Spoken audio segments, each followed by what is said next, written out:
네. 네, 그러면 네, 다시 저희 화면을 공유해서 네, 오늘 4월 9일입니다. 저희 교구 구역 관찰에 함께 해주셔서 감사하고요. 먼저 광고를 한번 볼까요? 뭐 별 광고는 없을 것 같은데 그래도 광고 한번 보고 가겠습니다. 네, 금요기도에 지금 이제 계속 그 간증자를 찾고 있거든요. 예, 이게 조금 이제 다들 안 하시려고 하시고 좀 힘들어 하시긴 한데, 네. 그래서 저희 믿음교구 같은 경우는 첫 번째 주일이에요. 근데 지난 주일이 이제 성금요일이어서 이게 뭐라고 해야 되지? 다행이면 다행이라고 해야 되나? 저희가 이제 저희 믿음교구 넘어갔는데 그 이게 모르겠습니다. 간증이 꼭 간증뿐만 아니라 뭐 교회 생활 나눔, 뭐 찬양 같이 찬양하고 싶은 곡, 뭐 기도 요청 등등 여러 가지 이제 형태로 꼭 간증이 아니어도 괜찮으니까 네. 혹시 구역에나 또 우리 구역장님이나 권찰님들 중에 하실 분 계시면 말씀해 주시면 저희가 첫 번째 주일이거든요. 그래서 5월 같은 이번 달 말고 5월 같은 경우는 7일이 되겠네요. 5월 7일 저희 믿음 교구 네, 할 때 그때 해주시면 말씀해 주시면 될 것 같습니다. 유아 세례식 있습니다. 혹시 만 24개월 미만 유아 있으면 예, 말씀해 주시면 5월 첫째 주일에 유아 세례식 있고요. 월드비전 지금 나눠드렸잖아요. 그 저금통 사랑의 빵. 그래서 주일날 영상도 보셨을 텐데 6월 13일이 저희 그 교회 창립 60주년 주일이거든요. 그래서 그때까지 지금 한 2달 조금 더 남았으니까 예, 사랑의 빵 저금통 잘 준비해 주셔서 예, 교회에 내주시면 되겠습니다. 그리고 그 지난번에도 한 말씀을 드렸는데 구역 모임을 하시면 이제 좀 어느 정도 잘 정착이 되는 것 같긴 하거든요. 그래서 참여한 명단하고 또 불참한 분들, 참석하지 못한 분들까지 좀 체크를 해주시고 그리고 기도 제목하고 뭐 혹시 뭐 근황, 네, 최근에 어떤 일이 있었는지 특이한 사항이 있으면 네, 이렇게 작성을 해주셔서 우리 교구서기 민경 집사님께 네, 좀 주시면 감사하겠습니다. 그래서 이렇게 컴퓨터로 작업이 어려우시다 그러면 그냥 사진 찍으셔서 사진 찍으셔도 되고 아니면 직접 주일날 네, 구역함 있잖아요. 거기 내주셔도 됩니다. 구역함에 내주셔도 우리 서기 집사님이 그걸 다 이렇게 모아서 다시 하니까 그래서 컴퓨터로 하는 게 어렵다고 하시는 분들 사진 찍으셔도 되고 구역함 거기 내주셔도 되고 아니면 직접 조민경 집사님께 주셔도 되고요. 네, 그렇게 해서 좀 구역 모임 후에 모임이 어떻게 이루어졌다라는 걸 자세하게 적어주시면 네, 감사하겠습니다.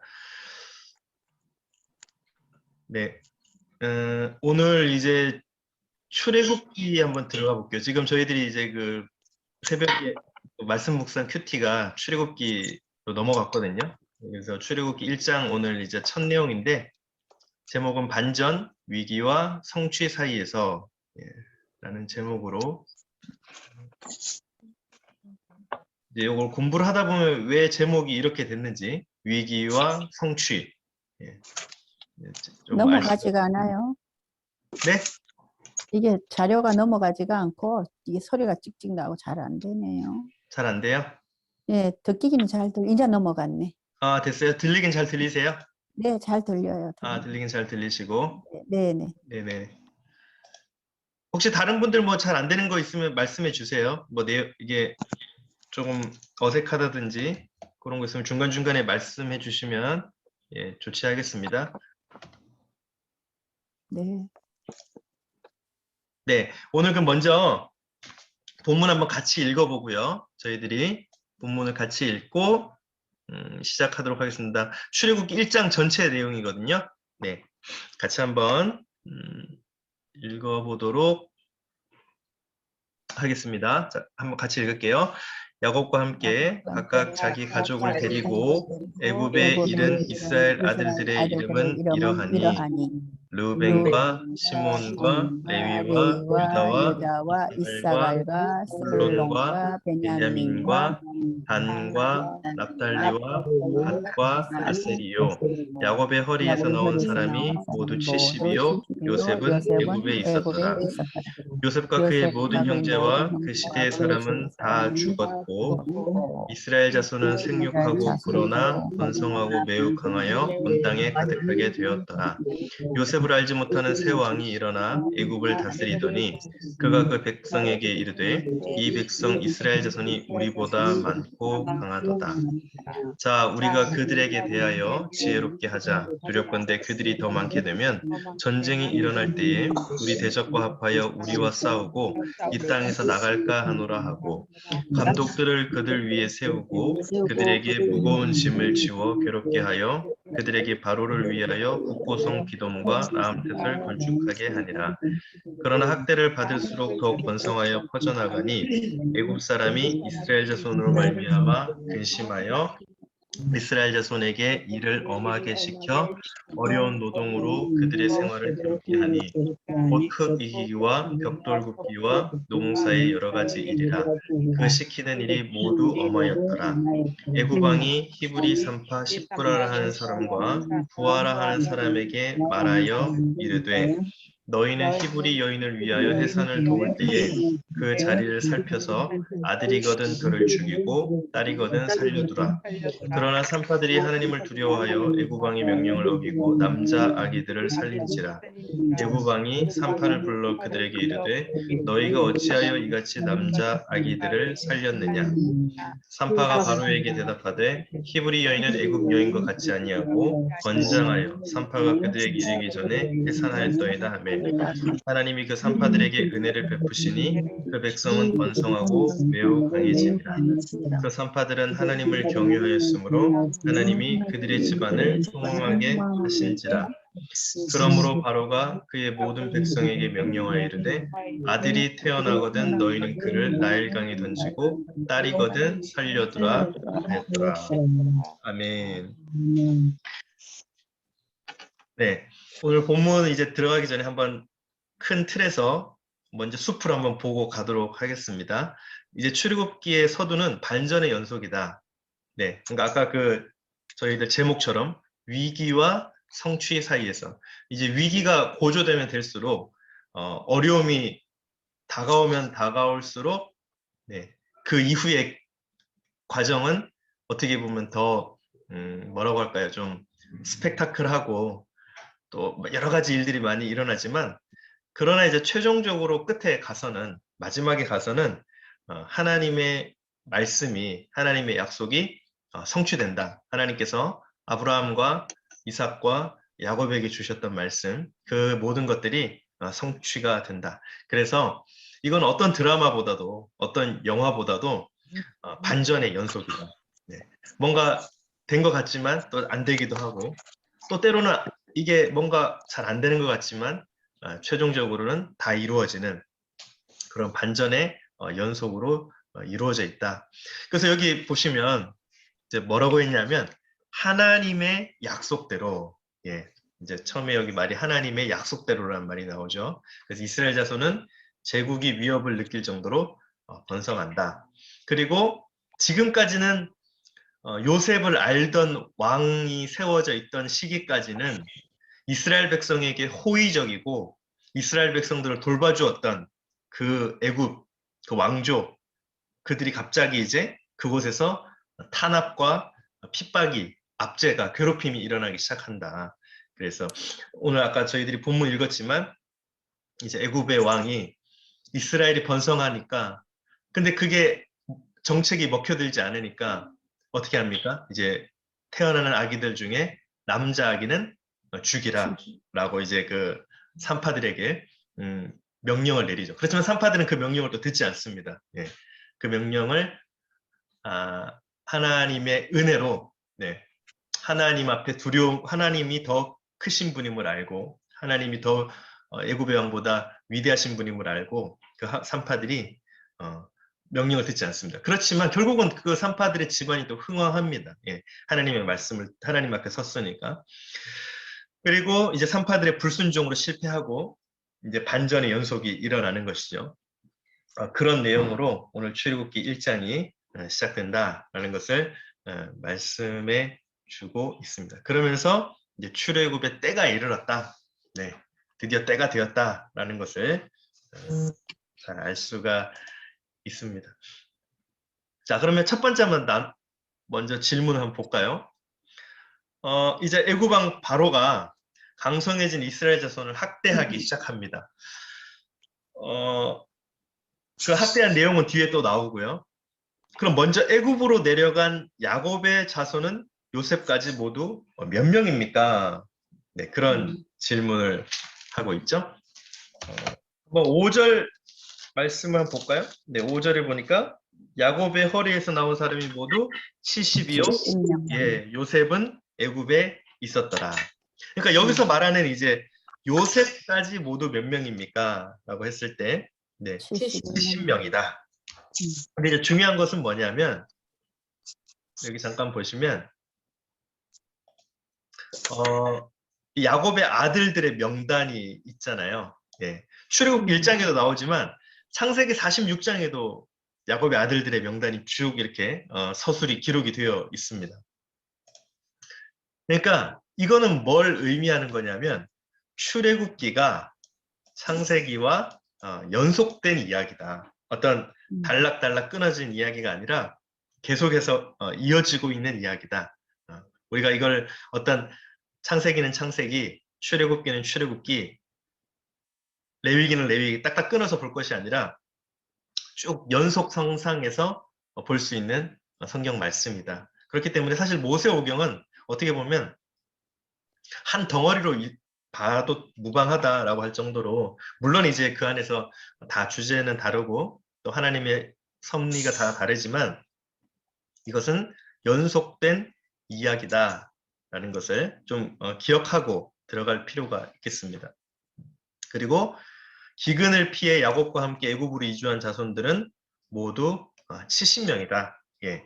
근데 이 숫자는 아까도 말씀을 드렸지만 요셉하고 요셉의 두 아들이 포함되어 있습니다. 여기 보면 요셉과 그의 두 아들이라고 되어 있잖아요. 창세기 41장에 보면 요셉이 아내를 맞이하거든요. 네, 그 내용이 기록이 되어 있는데 한번 제가 찾으실 수 있는 분 찾으시고 네, 한번 같이 한번 보도록 하죠. 창세기 41장에 보면 네, 41장 44절에 보니까요.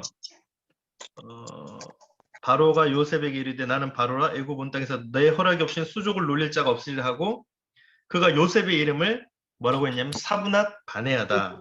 그리고 온의 제사장 보디베라의 딸 아스낫을 그에게 주어 아내로 삼게 했다. 예, 그 애굽 여인을 그것도 제사장 보디베라의 딸을 아스낫이란 여인을 요셉과 결혼을 할 수 있도록 그렇게 합니다. 그리고 이제 아들을 둘 낳거든요. 그래서 41장 51절에 보면 장남이 뭐냐면 므낫세입니다. 예, 여러분 잘 아시는 므낫세. 므낫세는 뜻이 뭐냐면 잊어버렸다. 예. 그러니까 요셉이 어린 시절부터 애굽 땅에 와가지고 막 오해도 사고 유혹도 받고 그 세월을 보내면서 내가 받았던 고난, 나에게 있었던 그 아픔, 이건 어떻게 말로 설명할 수가 없잖아요. 형들에게 받았던 그 모함, 그 모든 것들을 다 하나님께서 이 아들을 통해서 잊어버리게 하셨다. 아마 우리 뭐 이제 손주 보신 분들이나 또 그런 분들은 그런 걸 조금 아실 것 같기도 해요. 뭐 이렇게 느끼셨을 것 같기도 해요. 내가 지금까지 힘들었던 고난 뭐 이런 여러 가지 일들이 또 이렇게 새 생명을 봄으로써 또 손주들을 봄으로써 자녀를 봄으로써 아기를 봄으로써 그런 모든 아기들의 그 얼굴을 보고 있으면 막 그 모든 세상에 어떨까요? 막 험난하고 근심됐던 일들이 다 이렇게 싹 잊어버려지게 되잖아요. 아이들의 미소를 보고 있으면 그런 것처럼 아마 요셉도 이 장남의 이름을 므낫세라고 하면서 자기가 힘들었던 그 지금까지의 기억들이 이렇게 탁 사라져 버리듯이 예, 그걸 뜻하는 것 같아요. 그래서 이 므낫세란 뜻은 잊어버림. 또 한 명이 있죠. 므낫세하고 또 누가 있습니까?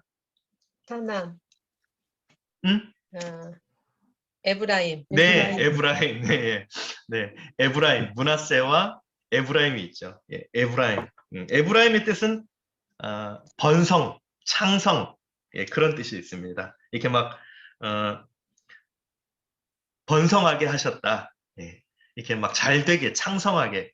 여러분 그런 뜻이 있잖아요. 그래서 므낫세로 인해서 모든 걸 잊어버리고 또 에브라임을 통해서 하나님께서 그 이스라엘 민족에게 허락하셨던 그 번성의 복, 예, 생육의 복, 그거를 이제 요셉의 두 자녀를 통해서 므낫세와 에브라임을 통해서 허락하셨다라는 것이죠. 그래서 여기 70명 안에는 예, 누가 포함되어 있냐면 요셉과 그의 두 아들까지 예, 포함이 되어 있다. 그리고 이제 430년이 지나서 요거는 성경에 조금 다르게 나타나기도 합니다. 어떤 곳에서는 400년이라고 하는 것도 있고 또 어떤 곳에서는 이 430년이다. 약간 차이가 나는데요. 이건 그렇게 중요한 문제는 아닙니다. 이거는 이제 400년이 됐든 430년이 됐든 그렇게 큰 뭐 우리 신앙생활 하는데 중요한 문제는 아니라고 생각이 됩니다. 그래서 이 제국이란 것은 이집트, 애굽을 말하죠. 애굽이 위협을 느낄 만큼 번성했다라는 것입니다. 네, 그리고 일방적으로 다른 나라로 이주한 사람들은 시간이 지날수록 그 나라에 동화되거나 사라지기 마련인데 이게 또 이제 그 정책을 펼치는 이유 중에 하나거든요. 이제 원주민들을 다른 데로 이주시키거나 또는 병합시키거나 또는 이렇게 서로 막 흐트러뜨리거나 할 때 그 목적이 뭐냐면 그 민족의 어떤 본성 그런 걸 말살시키기 위해서 이렇게 하는 것인데 여기 보니까 이스라엘 아들들은 네, 놀랍죠. 이스라엘 아들들은 놀랍게 어떻게 했냐면 번성하고 생육했다. 네.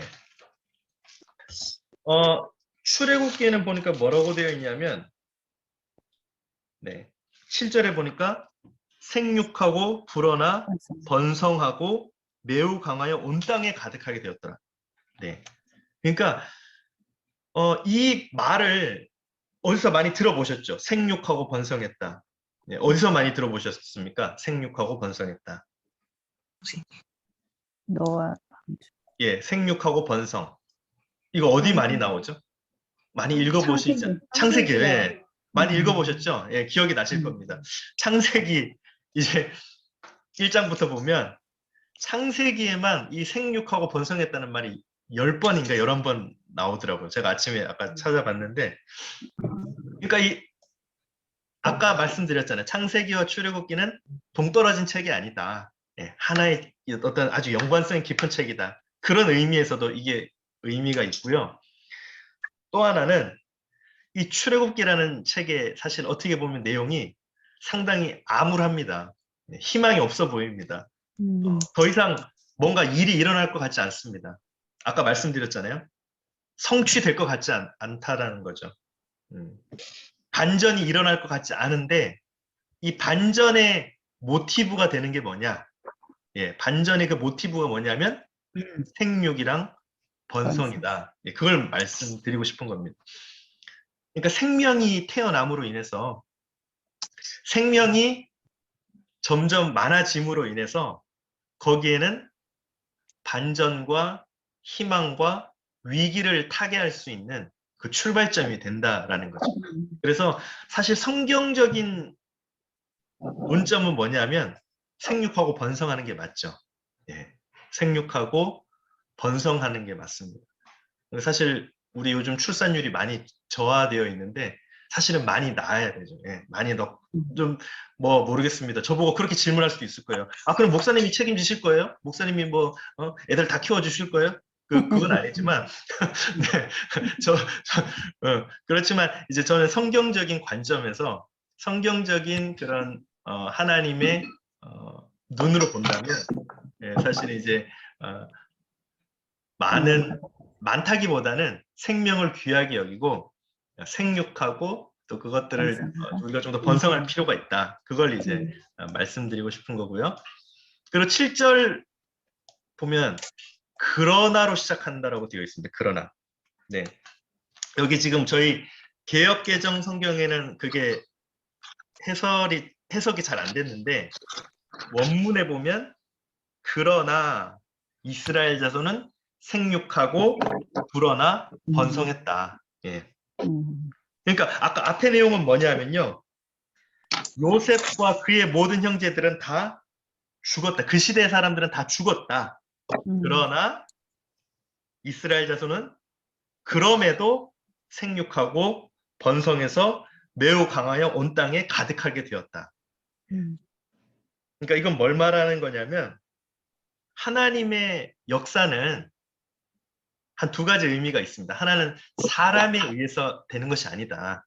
예. 하나님의 역사, 하나님의 이 일하심은 하나님이 이끌어 가시고 하나님이 주장하신다. 예. 사람은 죽지만 사람은 늙고 노쇠하고 육신은 죽어서 더 이상 이제 사람은 힘을 쓸 수 없지만 하나님의 역사는 그럼에도 일어난다. 예. 그걸 이야기하고 있습니다. 그래서 요셉과 그 모든 형제 시대 사람들 다 죽었지만 그럼에도 불구하고 그러나 이스라엘 민족은 다시 생육하고 번성해서 매우 강하게 됐고 온 땅에 가득하게 되었다. 그래서 여기도 되어 있잖아요. 이러한 번성은 우연이 아니다. 이거는 뭐 어떤 구조적인 문제도 아니고 우연도 아니다. 하나님이 아브라함에게 주신 자손의 약속. 하나님께서 아브라함에게 어떤 자손의 약속을 주셨습니까? 하늘의 별과 같이. 예, 네, 하늘의 별과 같이, 바닷가의 모래알 같이 그렇게 번성하게 해주시겠다. 하나님께서 약속하셨죠. 또 창세기 50장에 보니까 땅의 약속이 있습니다. 자손에도 약속하셨지만 땅의 약속도 있거든요. 창세기 50장 24절 한번 볼까요? 요셉이 그의 형제들에게 이르되 나는 죽을 것이나 하나님이 당신들을 돌보시고 당신들을 이 땅에서 인도하여 내사 아브라함과 이삭과 야곱에게 맹세하신 땅에 이르게 하시되 너희가 여기 계속 이 애굽 땅의 노예로 죽음으로 향하는 그 결말을 맞이하는 것이 아니라 너희는 이 땅에서 하나님께서 인도하여 내실 거야. 하나님이 너희를 잊어버리지 아니했고 너희를 지금도 기억하고 계시고 알고 계신다. 그 약속을 지금 이제 하고 계신 것이죠. 그래서 자손의 약속, 땅의 약속이 성취될 것이다. 그것을 이야기하고 있습니다. 자, 두 번째 한번 볼까요? 이제 애굽으로 내려간 자손이 70명, 요셉의 아들들까지 포함해 70명이었고 그것은 곧 이제 생육하고 번성하게 돼서 그럼에도 생육하고 번성해서 이스라엘 자손이 흥왕하게 되었고 그리고 그건 하나님의 우연이 아니라 약속이었다. 하나님의 계획하심이다 라는 걸 봤는데 두 번째 한번 보니까요. 그러면 호위의 땅이 압제의 땅으로 바뀐 결정적인 계기는 무엇입니까? 그랬습니다. 예. 호위의 땅이 압제의 땅으로 바뀐 결정적인 계기. 8절 한번 보겠습니다. 8절. 예. 8절에 뭐라고 되어 있냐면 요셉을 알지 못하는 새 왕이 일어나 애굽을 다스렸다. 요셉을 알지 못하는 새로운 왕이 일어났다라는 것입니다. 여기 보니까 이제 여기서 말하고 있는 것은 뭐냐면 애굽보다 인구수가 더 많아졌기 때문이라는 엄청난 번성 속도 때문이었다. 그래서 반애굽 세력과 규합하여 10절에 보니까 그들이 더 많게 되면 전쟁이 일어날 때 우리 대적과 합하여. 그러니까 애굽에서는 이 이스라엘 민족의 그 어떤 숫자보다는 이들이 엄청나게 생육하고 번성하는 그런 부분에 대해서 첫 번째로 이제 심각하게 인식을 했던 것 같고 또 하나는 애굽에 대해서 반대하는 반애굽 세력 그런 것 세력들과 힘을 합쳐가지고 언제든지 우리 애굽 세력을 위협할 수 있는 적이 될 수 있다라고 생각을 했던 것 같습니다. 그래서 오늘 말씀에는 요셉을 알지 못하는 새로운 왕이 등장을 했다. 네. 그 요셉을 알지 못하는 새로운 왕이 누구인가? 그걸 한번 봐야 될 것 같습니다. 요셉을 알지 못하는 새 왕이 누구인가? 요걸 좀 보려면 그 애굽의 왕조를 조금 이해할 필요가 있거든요. 네. 여기 엄청 지금 작아가지고 잘 안 보이는데요. 확대가 되는지 모르겠어요.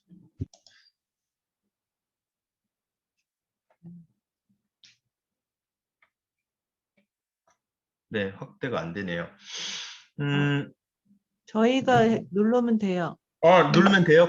잘 됩니까?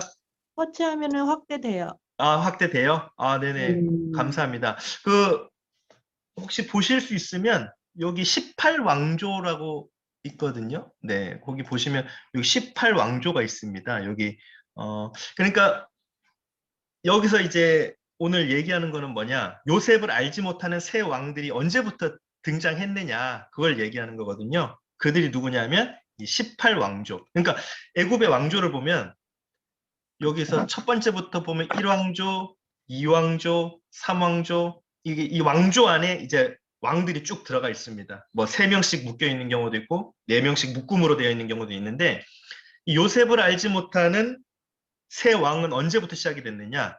요 18왕조, 18왕조부터 시작이 되었고 오늘 본격적으로 등장하는 왕은 누구냐면 이 투트모스 1세라는 왕이 등장을 합니다. 요 18왕조의 세 번째 왕인데 요 투트모스 1세, 요 투트모스 1세 때부터 본격적으로 이 모세가 출생하고 모세의 이야기가 시작이 된다라는 것을 언급하고 있습니다. 그래서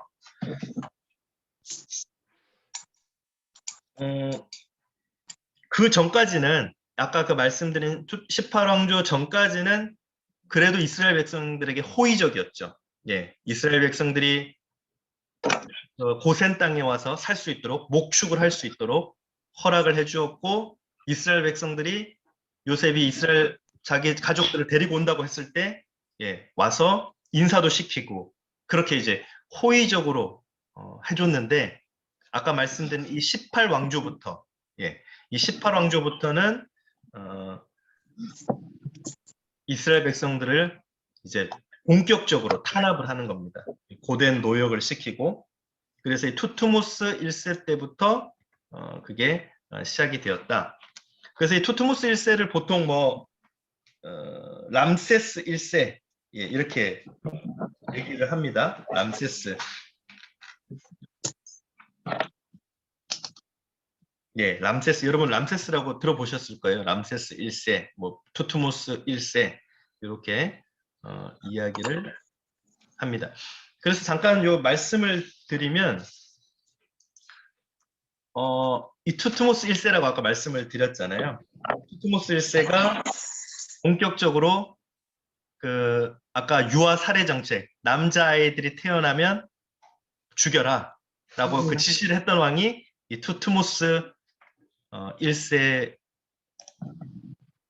이 투트모스 1세가 여기 있죠? 예, 투트모스 1세 이렇게 되고 이 여기 밑에 보시면 이 하첵수트라는 여인이 나오거든요. 이 하첵수트. 하첵수트는 투트모스 1세의 딸입니다. 예, 여기 부녀라고 되어 있죠. 부녀.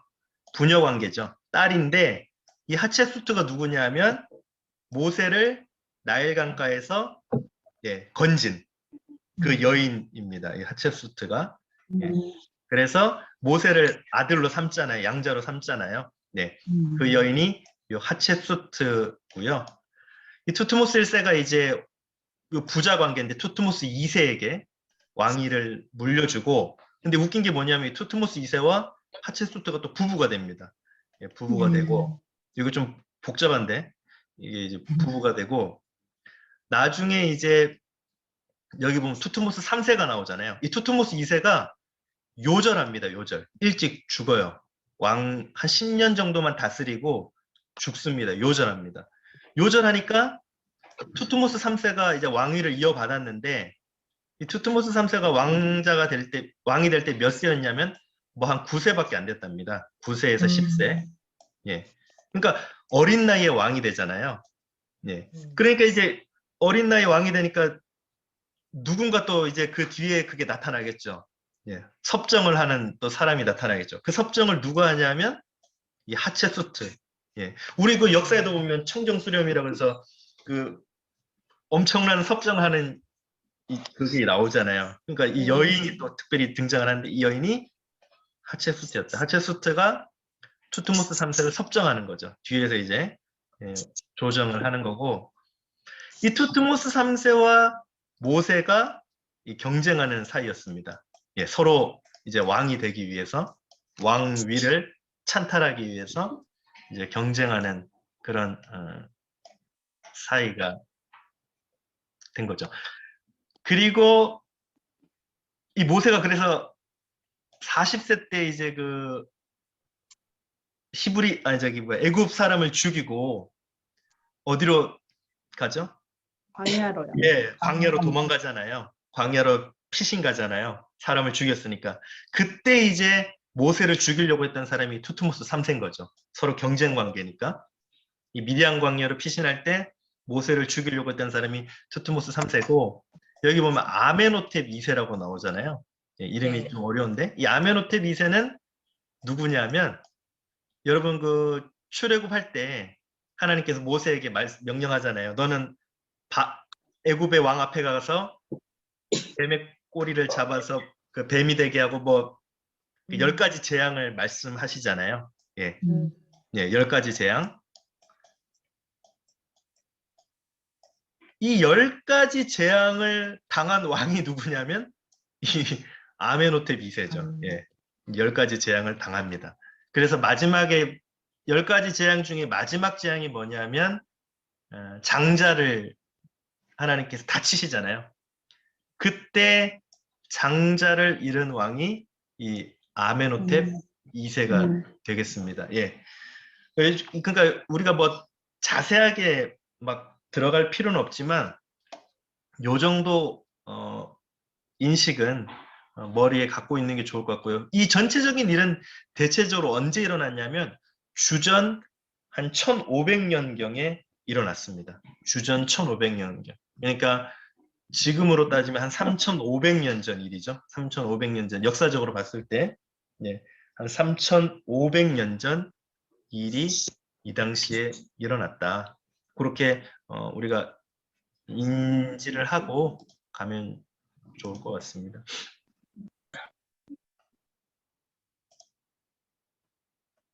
네. 그래서 이 요셉을 알지 못하는 새 왕, 이것 때문에 이제 이거 말씀드린 건데, 요셉을 알지 못하는 새 왕은 누구냐? 예, 아까 말씀드린 18왕조, 예, 18왕조의 투트모스 1세 때부터 이게 누구냐면 람세스 1세다. 예, 똑같은 말입니다. 투트모스 1세나 람세스 1세나 이때부터 이제 본격적으로 요셉을 알지 못하는 새 왕, 그러니까 이스라엘 민족을 반대하는, 괴롭히는, 핍박하는 그 왕이 일어났고 그런 식으로 역사가 쭉 이어져 나갔다. 그런데 이제 중요한 것은 뭐냐면 요셉을 알지 못하는 새 왕이 나타남으로써 이스라엘 민족은 힘들었지만 이스라엘 민족은 고통을 당했지만 하나님은 이스라엘을 돌보시고 계신다. 하나님은 이스라엘을 기억하고 계신다. 이거를 이스라엘 민족은 깨닫게 됐다라는 겁니다. 출애굽기 2장 25절을 보니까 하나님이 이스라엘 자손을 돌보셨고 하나님이 그들을 기억하셨더라 그랬습니다.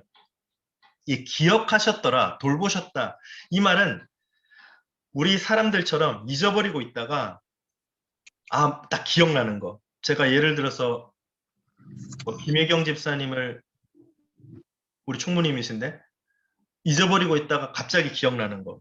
그렇잖아요. 제가 아무리 저도 뭐 사람이지만 24시간 기억할 수는 없잖아요. 365일 기억할 수는 없잖아요. 가족도 그렇잖아요. 어떻게 제가 그걸 계속 기억하겠습니까? 잊어버리고 있다가 순간 생각나는 거죠. 근데 여기서 말하는 하나님이 돌보셨고 하나님이 기억하셨다. 출애굽기 2장 20절. 이 말은 무슨 말이냐면 하나님은 우리 사람처럼 잊어버리고 있다가 기억한 게 아니라 계속해서 기억하고 계셨다. 그 뜻입니다. 계속해서 머리에 담고 계셨다. 그 뜻이죠. 그래서 이스라엘을 돌봤다라는 것은 어느 한순간 돌보고 다시 외면하는 것이 아니라 과거부터 현재까지 그리고 미래까지 계속해서 하나님은 이스라엘 백성을 돌보셨고 기억하고 계셨다. 알고 계셨다. 이 알고 계셨다는 말은 내가 창조되기 전부터, 복중에 하나님이 나를 짓기 전부터 하나님은 나를 알고 계셨고 그 말이죠. 지금도 알고 계시고 앞으로도 하나님은 나를 계속해서 기억하신다, 알고 계신다. 그런 의미가 있습니다. 그래서 이 돌보심, 알아주심, 기억하심, 이 말에는 그런 뜻이 있다. 이거를 적용을 하시면 좋을 것 같아요. 나중에 이제 구역원들하고 나누실 때 우리 인간은 잘 잊어버리지만 자꾸 까먹지만 하나님은 다 알고 계신다. 태초부터 현재 미래까지 우리를 다 기억하고 알고 계시고 돌봐주신다. 그렇게 이제 좀 적용을 하시면 좋겠습니다. 네, 갑자기 이거 막 어려운 역사 이야기로 빠져가지고 조금 힘들죠. 네. 자, 그리고 세 번째. 위협을 느낀 애굽 왕은 이스라엘 자손의 번성을 막기 위해 어떤 계략을 사용합니까? 네. 자, 한번 볼까요? 11절 말씀. 감독들을 그들 위에 세우고 그들에게 무거운 짐을 지워 괴롭게 하여 그들에게 바로를 위하여 국고성 비돔과 라암셋을 건축하게 하니라. 네. 사람이 몸이 힘들면, 몸이 피곤하면 어떻습니까? 네. 한번 여러분 어때요? 몸이 막 너무 힘들고 막 일이 힘들고 그러면 어때요? 다 귀찮아요. 네, 그렇죠. 만사 귀찮잖아요. 이 뭐 몸이 힘들고 막 그러면 마음도 힘들지만 이 우선 막 육체가 피곤하면 만사 귀찮잖아요. 그래서 아마 애구방이었던 그 당시에 투트모스 1세가 그걸 잘 알았던 것 같아요. 그 심리를. 그러니까 막 이스라엘 백성들을 어떻게 괴롭히냐면 노동, 네, 강제 노동 정책을 시행합니다. 그러니까 여기 성경에 나오는 국고성 비돔과 람셋, 예, 이 국고성이란 거는 식량을 저장하는 창고죠. 예, 식량 저장고, 창고. 곡식 여기 있잖아요. 곡식 저장 창고. 예. 누구의? 왕의 곡식 저장 창고인 비돔과 라셋을 건축하게 합니다. 아주 막 힘들게 그 떼양볕에 막 사람을 내모는 것이죠. 그러니까 이 만사가 귀찮게. 그럼 만사가 귀찮으면 뭐 그렇잖아요. 이 사람들이 이제 더 이상 번성도 하지 못할 것이고 귀찮으니까. 그리고 자기들의 민족적인 자아의식도 잊어버릴 것이고 하나님의 백성이란 그런 것도 잊어버릴 것이고 그리고 아까 제가 말씀드렸던 하나님의 돌보심, 하나님이 기억하셨다. 하나님은 하고 계시지만 이스라엘 백성들은 그런 걸 어떻게 할까요? 모든 것들을 다 놓아버리게 되겠죠. 네, 내가 하나님의 백성이다. 하나님이 나의 아버지시다. 주인이시다. 난 하나님을 자녀다. 그런 것들을 아예 그냥 손을 놓아버리게 되겠죠. 예, 잊어버리게 되는 것입니다. 머리에서 이제 사라지게 되는 것이죠. 그런 걸 노리고 이 애굽의 바로 왕이 투트모스 1세가 그런 강제 노동 정책 혹사당하게 아주 예. 그런데 여기 또 아주 이런 말이 있어요. 한편 이런 애굽의 억압과 학대는 우연이 아니다. 예.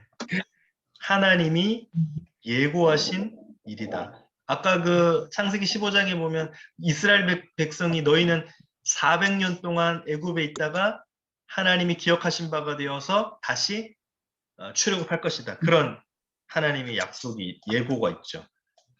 그리고 땅의 약속을 이루실 때가 찬 하나님의 경륜. 이 경륜이란 것은 이제 쉽게 말하면 하나님의 역사입니다. 하나님의 역사. 하나님이 섭리하심 역사의 일부고 출애굽의 역사를 위해 거쳐야 할 관문이었다.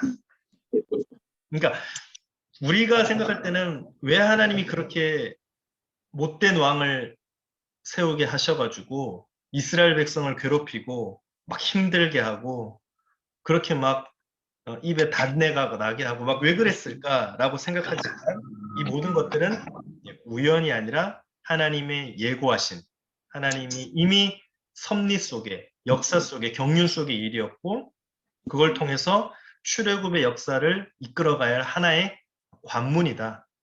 하나의 그거 필요하다라는 거죠. 필수적이라는 거죠. 그걸 지금 이제 얘기하고 있습니다.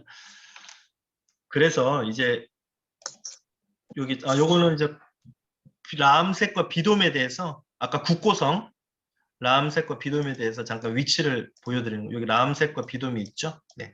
여기가 이제 이집트 나일강이 이렇게 흐르고요. 고센 땅 여러분 기억나시죠? 창세기에 이제 요셉 때 보면 요셉이 먼저 총리가 되고 나서 아버지와 형들을 초대하잖아요. 그랬을 때 그 애굽의 왕이 그 가족들 어디 살게 했냐면 이 고센 땅에 살게 했거든요. 예, 고센 땅. 여기서 목축을 하게 하잖아요. 고센 땅에. 이 고센 땅이 그래서 아마 고센 땅이 비옥했던 것 같아요. 좀 곡식이 잘 자라고 이 나일강이 또 흐르고 그리고 이 삼각주가 만나는 곳이고 하다 보니까 이 고센 땅이 비옥했던 것 같습니다. 그래서 여기에도 바로 왕의 곡식 저장고인 람셋과 비돔이 여기에서 이제 건설이 됐다라는 것을 보여주고 있습니다. 자, 그래서 이제 우리가 한번 생각해 볼 것은, 우리도 힘들고 어렵게 살아가는데, 여기 나와 있잖아요. 어떻게 하면 어려운 현실 속에서도 끝까지 신실하게 약속을 붙잡을 수 있을 것인가. 네.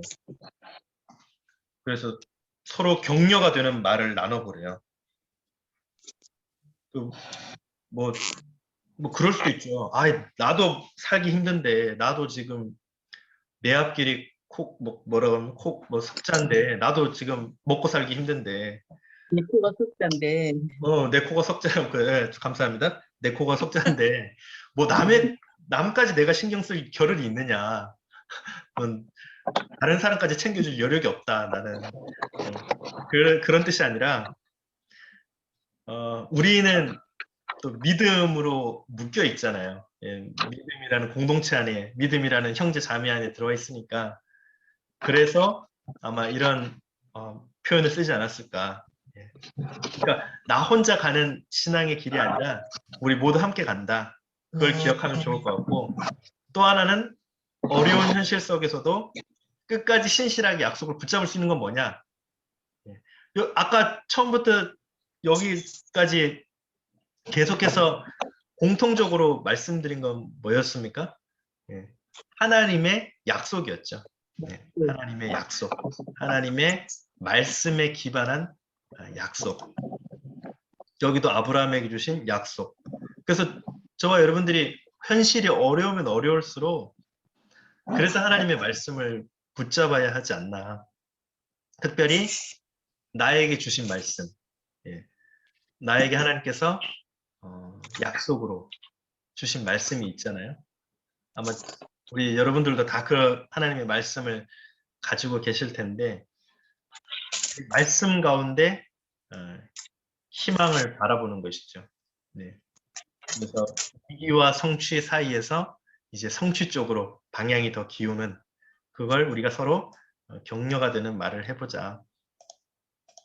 그런 의미에서 첫 번째 나눔이었고, 구역원들하고 나누실 때 그렇게 나누시면 되겠습니다. 예. 두 번째는 잔인한 애굽의 횡포는 이스라엘 자손이 거할 곳이 어디인지 의지할 분이 누구인지 깨닫게 한다. 아까 말씀드렸잖아요. 이제 요셉 시대의 사람들은 다 죽었지만, 그럼에도 불구하고 하나님은 이스라엘 백성들을 기억하셔서 그 전부터 다 알고 계셨던 거죠. 하나님의 그 경륜 속에 이스라엘 자손이 생육하고 번성하여 불어나게 하고 강하게 하셨다. 예. 이 팬데믹 상황이 우리 일상을 무너뜨리고 공동체를 흔들기도 했지만, 그동안 당연하게 여긴 것들이 당연한 것이 아님을 깨닫게 되었습니다. 달라진 시선을 나눠봅시다. 예. 우리가 이 코로나로 인해서 많이 바뀌었죠. 예, 시선이 많이. 그래서 지난 시간에도 시선을 어디다 고정하라 그랬습니까? 예, 하나님께. 예, 그 시편 말씀을 통해서 하나님께 시선을 고정하자, 이렇게 말씀을 드렸죠. 오늘 아까 보니까 또 그 코로나가 이제 3주간 또 연장된대요. 이 상태로 3주간 또 연장된다라고 이제 나왔는데, 그래서 제가 지난번에 바이블 칼리지 하면서도 그런 말씀을 드렸어요. 이제 우리가 일희일비할 것이 아니라, 그냥 이거는 정말 하나님께서 우리에게 주신 기도하라는 걸로 뜻으로 알고, 하나님께 시선을 고정하고 하나님 앞에 기도하며 나아가자, 이제 이렇게 말씀을 드렸는데, 우리가 너무나 그동안 당연하게 여겼던 그것이 당연한 것이 아니라 하나님이 다 역사하셨고 하나님의 은혜였고 하나님의 경륜 속에 있다. 그걸 이제 깨달으면 좋겠다라는 그 시선을 나눠보면 좋을 것 같습니다. 그래서 아마 이 질문을 드리면 우리 구역원들께서도 많은 말씀이 있으실 것 같아요.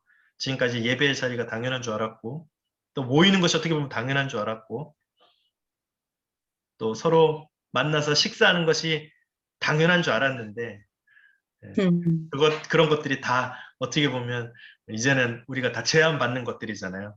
네. 저도 지난번에 식당 갔다가 쫓겨났어요. 밥 먹으러 갔다가. 네. 제가 실수한 게 아니라 앞에 분이 자기도 모르게 아는 척을 해버린 거예요. 이제 그 식당 열 재고 있는데 앞에 있는 분이 그냥 자연스럽게 아는 척을 해버린 거죠. 그분도. 근데 이제 그게 5명이 넘었던 거예요. 아, 4명이 오버가 된 거죠. 6명, 하여튼 더 많았어요. 사실은 이제 우리는 작전을 짜고 들어갔는데 쪼개고 들어가자 딱 들어갔는데 이제 앞에 계신 분이 이렇게 아는 척을 해버려가지고 그 식당에서 그 식당 주인이 정색을 하고 이제 쫓겨난 거죠. 이렇게 쫓겨나가지고 그랬는데 예, 뭐 되게 민망하더라고요. 그분도 물론 우리도 사실 그 피해를 끼치면 안 되죠. 그분도 장사하는 분이고 사장님인데 거기도 이제 또 벌금을 물게 되잖아요. 근데 그분도 그렇게 하는 게 당연하고 그래서 이제 쫓겨나가지고 다른 식당 그 2번째 식당 갈 때는 작전을 더 치밀하게 짰어요. 우리 절대 아는 척하지 말자. 예, 들어갈 때는 딱딱 잘 들어가자. 그래서 이제 그렇게 했는데 그러니까 이제 우리가 너무나 당연하게 여긴 것들이 이게 당연한 게 아니다. 그런 걸 이제 다시 한번 깨닫는 시간이 됐다. 그 하나님 시선으로 볼 수 있으면 좋겠다라는 거죠. 네, 이제 2번째 한번 보도록 하죠. 자, 학대를 받을수록 이스라엘 자손이 번성하자 애굽 왕이 꺼낸 최후의 수단은 무엇입니까? 예. 이제 아까 마지막 최후의 수단이 뭐였습니까? 어떤 카드를 꺼냈죠? 애굽의 왕이? 네. 국고성을 건축. 네네. 그러니까 이제 국고성 비돔과 람스 건축하게 했음에도 불구하고 아까 우리 말씀해 주셨듯이 육체를 피곤하게 해서 모든 걸 만사 귀찮게 했음에도 불구하고 이스라엘 백성들이 더 번성하는 거예요. 이게 이상하죠. 더 막 생육하고 번성하는 거예요. 그러니까 안 되겠다. 아예 처음부터 딱 끊어버리자 하고 했던 게 뭐냐면 유아 살해 계획이죠. 예. 예. 특별히 누구를 죽이라고 합니까? 태어나면? 남자아이. 예, 남자아이를 죽여라. 예. 여하면 살려두고 남자면 다 죽여라. 아, 남자 참 불쌍한 것 같아요. 왜 남자만 자꾸 죽이라고 이렇게 했는지 모르지만, 예, 하여튼 그래서 여하면 살려두고 남아는 다 죽여라. 그걸 누구한테 시키냐면 산모들은 할 수 없으니까, 예. 그렇지. 누구를 시키냐면 히브리 산파를 시킵니다. 산파가 이제 아기가 태어날 때 옆에서 도와주시는 분이잖아요. 예. 예, 수월하게 아이를 출산할 수 있도록 도와주는 분인데 특별히 여기 보면 이제 십브라와 부하라는 인물이 나옵니다. 예. 그러니까 여기서 이제 십브라와 부하라고 했지만 대표적으로 이름을 기록한 것이죠. 산파가 뭐 2명밖에 없었겠습니까? 더 그렇지. 많았겠죠. 산파가 더 많았겠지만 대표적으로 십브라와 부하라는 라는 사람에게 십브라와 부하라는 사람에게 히브리 아기가 태어나면 남자 아기는 죽이고 여자 아기면 살려두어라. 예, 이렇게 이야기합니다.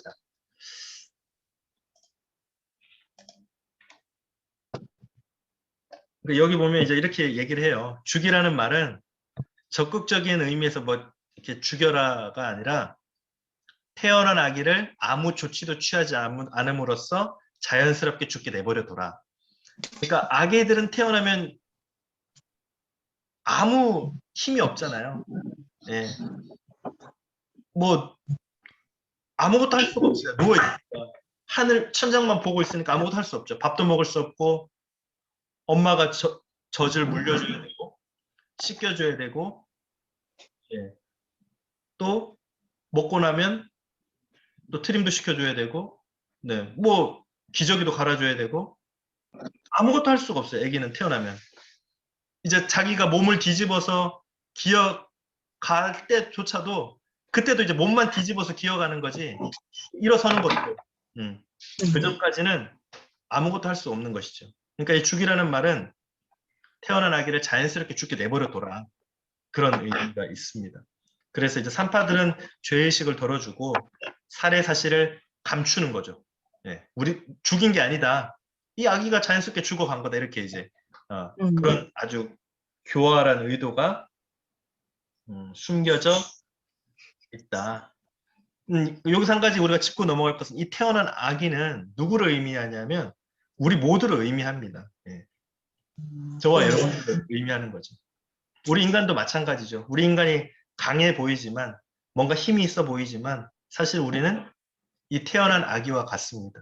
아무 하나님이 우리를 조치를 취해 주시지 않으면 우리는 그냥 죽을 수밖에 없는 것이죠. 우리의 호흡도, 우리가 돈을 버는 것도, 우리의 먹는 것도, 내가 오늘 하루 이렇게 살아가는 것도 사실은 하나님이 나에게 조치를 취해 주심으로써 살아갈 수 있다라는 걸 의미하고 있습니다. 두 번째, 애고방의 계략을 좌절시킨 이들은 누구냐? 근데 교묘하게 아주 오묘합니다. 애고방이 아까 그 이름이 뭐라 그랬죠? 십부라와 부하라는 산파들에게 죽이라고 했는데 남자아이를. 근데 그 계획을 틀어버린 장본인이 누구냐면 바로 이 십부라와 부하입니다. 그럼 그 내용을 한번 볼까요? 네. 17절 한번 볼게요. 그러나 산파들이 하나님을 두려워하여 애고방의 명령을 어기고 남자 아기들을 살렸다. 예. 그러니까 여기 보니까 하나님을 두려워했다. 예. 이 말이 중요하죠. 하나님을 두려워하여 애고방의 명령을 어겼다. 그러니까 사람은 누구를 두려워하느냐가 되게 중요한 것 같아요. 예. 내가 사람을 두려워하면 그 사람 앞에 결국은 굴복하게 되는 것이죠. 근데 사실은 중요한 건 그게 중요한 게 아니라 하나님 앞에 내가 두려움을 택해야 되는데 내가 하나님 앞에 서 있다는 두려움이 내 삶을 감싸고 있어야 되는데 내가 사람을 더 두려워하게 되면 결국은 사람에게 내 모든 걸 뺏길 수밖에 없는 것이죠. 내가 사람에게 잡혀 살게 되는 것이죠. 근데 여기 산파들은 십부라와 부하 대표하는 그 산파들은 하나님을 두려워했다. 그 애고방이 두려울 것 같아요. 애고방이 얼마나 무섭겠습니까? 그 애굽이라는 거대 제국을 다스리는 왕인데 그 왕 한마디면 사람의 목숨이 왔다 갔다 할 텐데 히브리 이 십부라와 부하는 애고방보다 하나님을 더 두려워했다. 그리고 이제 애고방이 산파를 부릅니다. 왜 남자 아기들을 살려줬느냐? 그러니까 뭐라고 대답하냐면 19절에 보니까 산파가 바로에게 대답하되 히브리 여인은 애굽 여인과 같지 아니하고 건장하여 산파들이 도착하기 전에 이미 아기를 다 낳았더라. 예. 네. 그러니까 이게 어떻게 보면 좀 약간 말이 안 될 수도 있잖아요. 왕이 들었을 때는 변명처럼 들릴 수 있잖아요. 예. 아니 뭐 그게 무슨 상관이야. 태어나자마자 죽이면 되지. 태어나자마자 나일강에 갖다 버리면 되지. 건장해서 아기를 잘 놓든 못 놓든 그게 무슨 상관이야. 이렇게 얘기할 수 있는데 이것도 하나님이 은혜를 베푸셔서 방향을 선하게 틀기 위해서 그렇게 했다라는 거예요. 20절에 보니까 하나님이 그 산파들에게 뭘 베풀었냐면 은혜를 베푸셨다. 예. 그러니까 이거조차도 하나님의 은혜였다. 하나님이 경륜을, 역사를 선하게 끌고 가시기 위해서 히브리 산파들에게 그렇게 말하도록 지혜를 주신 거죠. 입에 하나님의 말씀을 넣어 주신 거죠. 그러니까 여기도 그렇게 해놨거든요. 하나님의 은혜를 베푸실 만큼 선한 의도를 가진 말이다. 그러니까 우리가 여러분들이 아무리 막 노력하고 아무리 막 머리를 짜내고 해도 어떨 때는 말 한마디에 사람들에게 미움을 받기도 하고 오해를 받기도 하고 내 행동 하나 때문에 사람들이 나를 막 비난할 때도 있는데 말 한마디 때문에. 근데 하나님의 이 말 한마디는 정말 아무리 살펴봐도 오류가 없다. 하나님은 절대 실수하지 않는 분이다. 그걸 이제 얘기하고 있는 것이죠. 하나님의 역사는, 하나님의 은혜는 절대 오류나 잘못이나 과오가 없다. 그걸 이제 얘기하는 것입니다. 하나님이 은혜를 베푸실 만큼 그 십부라와 부와 산파를 대표하는 이들에게 은혜를 베푸셨다. 그래서 좀 어떻게 들어보면 좀 말이 안 되는 것 같잖아요. 건장에서 산파가 도착하기 전에 아기를 낳았다. 그게 무슨 상관이야? 그래도 너는 그 아기 죽였어야지. 너는 그 아기 빨리 죽였어야지. 그게 너하고 무슨 상관이야? 이렇게 얘기할 수 있잖아요. 근데 산파들의 그 말조차도 하나님의 선하심 안에서는 모든 것이 과오가 없이 자연스럽게 흘러갔다. 그걸 이제 얘기하고 있습니다. 그래서 하나님께서 그 산파들의 집안을 흥왕하게 하셨다. 21절에 보니까 아주 흥왕하게 하셨다. 이렇게 얘기하고 있습니다. 그래서 결국 바로의 계획이 이제 수포로 돌아갔고 하나님의 백성은 생명을 보존한다. 그 얘기를 하고 있습니다. 자, 그래서 이제 바로의 이 잔인한 계획, 아주 교활한 계획, 아기들이 스스로 죽은 것처럼 그렇게 막 짜고 계획하고 히브리 산파들을 동원해서 죽이려고 했지만 결국 바로의 계획은 이루어지지 않았다. 그런데 이걸 우리한테 적용해 보면 마찬가지죠. 악한 사단은 지금도 가진 방법으로 우리를 하나님에게서 끊어버리려고 한다. 우리가 어떻게 대처해야 될까? 네, 요거는 이제 제가 이렇게 한번 말씀을 드리고 싶어요. 우리가 사단이 나를 어떻게 하나님에게서 끊으려고 하는가? 네, 한번 생각해 봤더니 누가복음 17장에 보니까 이런 말씀이 있더라고요. 노아가 방주에 들어가던 날까지 사람들이 먹고 마시고 장가들고 시집가고 그러다가 홍수가 나서 그들을 다 멸망시켰다. 네. 그러니까 이 말은 뭘 의미하냐면 우리가 어떤 특정한 죄를 짓지 않더라도 너무 일상생활에 매몰돼서 살아간다라는 거죠. 예. 우리가 그때도 지난번에 말씀드렸지만 하나님을 바라보지 못하고 예수님 오실 그날을 대비하지 못하고 우리는 너무 일상적인 삶만을 살아간다라는 거예요. 너무 현실에 매몰돼서 살아간다라는 거예요. 그러니까 노아가 방주에 들어가던 날까지 사람들이 먹고 마시고 장가들고 시집갔다. 오늘 형편하고 대조를 해보면 우리도 그러잖아요. 예. 오늘의 형편이 사실 노아의 때와 비슷하잖아요. 사람들이 먹고 마시고 장가들고 이게 뭐 여러분 나쁜 말입니까? 죄 짓는 말이 아니에요. 우리가 죄를 지었다는 게 아니에요. 우리가 뭐 사람을 죽였고 사람을 때리고 미워하고 음욕 일고 욕하고 그것도 죄지만 큰 죄지만 사단의 계략은 뭐냐면 우리가 하나님을 바라보지 못하게 하는 거예요. 시선을 하나님께 고정하지 못하게 하는 거죠. 그게 뭐냐? 이 땅만을 바라보고 살아가게 한다라는 겁니다. 그래서 먹고 마시고 일상적으로 그냥 우리의 삶을 이 땅만을 바라보게 하고 현실에 집착하게 살아가게 하고 네. 그래서 하나님의 심판을 깨닫지 못하게 한다. 하나님이 오실 그날 심판을 대비하지 못하게 한다. 그 깨닫지 못하는 원인이 뭐냐? 예, 방탕함과 술 취함과 생활의 염려다. 내 방탕함은 내가 가지고 있는 정력을 하나님께 쓰는 것이 아니라 힘을 세상 것에 쓰는 것이죠. 술 취함은 정욕적인 생활이죠. 생활의 염려는 뭡니까? 세상에 먹고 입고 마시는 것, 온통 내 신경을 다 거기에 그냥 올인해서 쓰는 거죠. 그게 생활의 염려입니다. 그래서 막 땅만 바라보고 살아가는 것.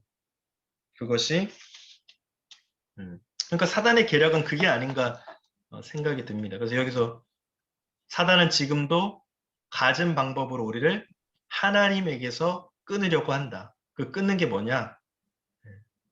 우리가 먹고 마시고 장가들고 그래서 하나님의 심판의 때를 대비하지 못하고 방탕한 것, 술 취한 것, 생활의 염려로 마음이 둔하여져서 예수님 오시는 그날에 우리가 이제 깨어서 기도하지 못하는 거죠. 경성하지 못하는 거. 그래서 누가복음 21장 36절에 이렇게 말씀합니다. 너희는 장차 올 이 모든 일을 능히 피하고 인자 앞에 서도록 항상 기도하며 깨어 있으라.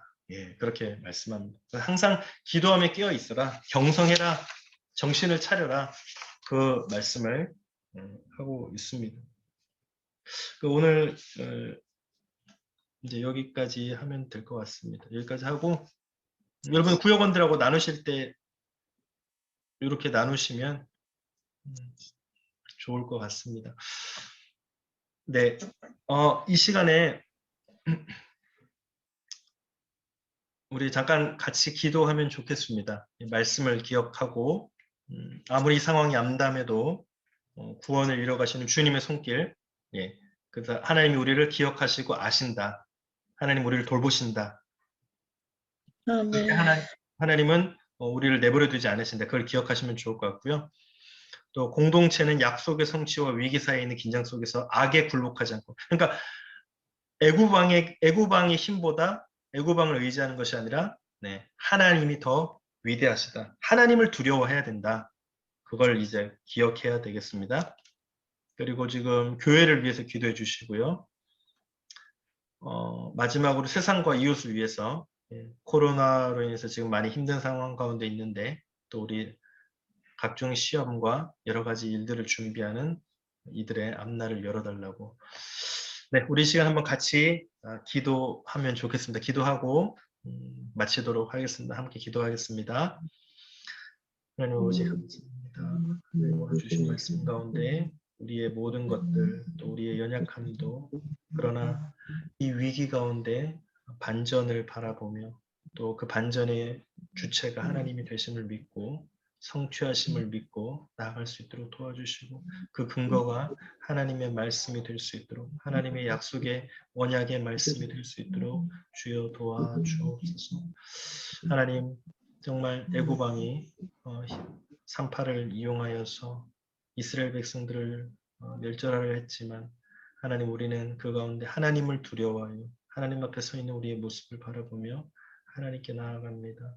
주님 도와주시고 인도하여 주옵소서. 하나님께서 이스라엘 백성을 살리셨던 것처럼 하나님 반전 가운데 성취하시는 하나님의 역사 우리가 하나님께 시선을 두고 나아갈 수 있도록 도와주시고 하나님의 역사하심을 믿으며 하나님의 경륜 가운데 우리가 들어가 있음을 인정하고 오늘 하루의 삶을 주님께 온전히 맡길 수 있도록 주님 도와주옵소서. 주께서 우리를 살려주시고 하나님의 은혜 그것이 우리의 삶의 원동력이 되어서 오늘 하루도 주님께서 허락하신 귀한 생명의 역사 가운데 풍족한 기쁨과 감사로 살아갈 수 있도록 도와주시고 인도하여 주옵소서. 네, 우리 주기도문으로 마치도록 하겠습니다. 하늘에 계신 우리 아버지의 이름을 거룩하게 하시며 아버지의 나라가 오게 하시며 아버지의 뜻이 하늘에서와 같이 땅에서도 이루어지게 하소서. 오늘 우리에게 일용할 양식을 주시고 우리가 우리에게 잘못한 사람을 용서하여 준 것 같이 우리 죄를 용서하여 주시고 우리를 시험에 빠지지 않게 하시고 악에서 구하소서. 나라와 권능과 영광이 영원히 아버지의 것입니다. 아멘. 감사합니다, 목사님. 감사합니다. 수고하셨습니다. 수고하셨고 또 주일에 건강한 모습으로 뵙겠습니다. 네, 수고하셨습니다. 네, 수고하셨습니다.